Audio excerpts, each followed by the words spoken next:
Second the motion. The question is that the motion be agreed to. I call the honourable member for Wannon. Thank you, Mr Deputy Speaker. And sometimes politics beggars belief. It really does. That we have the Labor Party putting forward a motion like this here today is absurd. It's beyond absurd. It reminds me as a kid, you know, we used to have those jokes that went round the playground, those absurd jokes like, you know, broken pencils are pointless.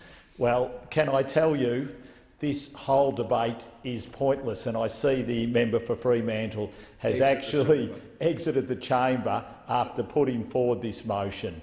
And it's worth having a look at the member for Fremantle's commitment to shipbuilding in her electorate, but also nationally. I did a little bit of a search of her website, and I was able to find one reference to shipbuilding, which was a minor reference in a speech on manufacturing. Yet here she is today leading this motion on behalf of the Labor Party. And all I can say is it just must be humiliating to the Shadow Defence Minister and the Assistant Minister and the Parliamentary Secretary that she has come in and led the debate on this, because at least they know that they have some pride in their own integrity. They couldn't come after what Labor did in 6 years in government and put forward such a motion. And it is worth looking at that Labor Party record. It is worth looking at it because it does highlight the absurdity of what we have before us.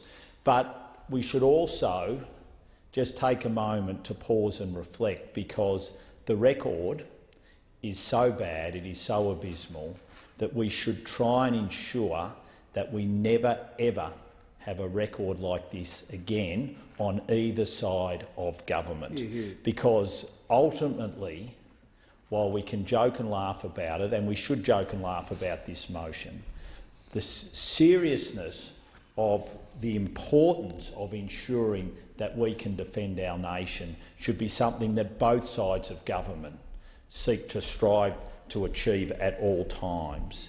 So what happened under the previous Labor government? $16 billion was cut from defence. $16 billion was cut from defence. The share of GDP spent on defence fell to 1.56%, its lowest level since 1938. Lowest level since 1938. And yet the member for Fremantle can come in and lecture us about making sure that we have the proper structures in place to ensure that not only that we have the ships and the naval fleet to defend this nation, but that we also have in place what she referred to as the complex ecosystems. Well, can I tell you, Mr Deputy Speaker, this government has already set upon making sure that we have the proper structures in place to ensure that we will have the Navy fleet to defend this nation. And we will do it systematically and with proper planning so that shipbuilding in this nation knows that the government is fully committed to the task at hand, and that every single commitment that we put forward will have a dollar amount put to it, so it will just not be hollow, false and insecure promises, such as the like that we saw from the Labor Party. And the list, and I'm sure the fellow speakers on my side will go through the list, but you know, we had the former Prime Minister, Mr Rudd, making promises before the last election with no money attached. We saw the previous Prime Minister to Mr Rudd, Prime Minister Gillard, doing exactly the same thing when she was Prime Minister, making promises with no dollars to back them up. This is an absurd motion.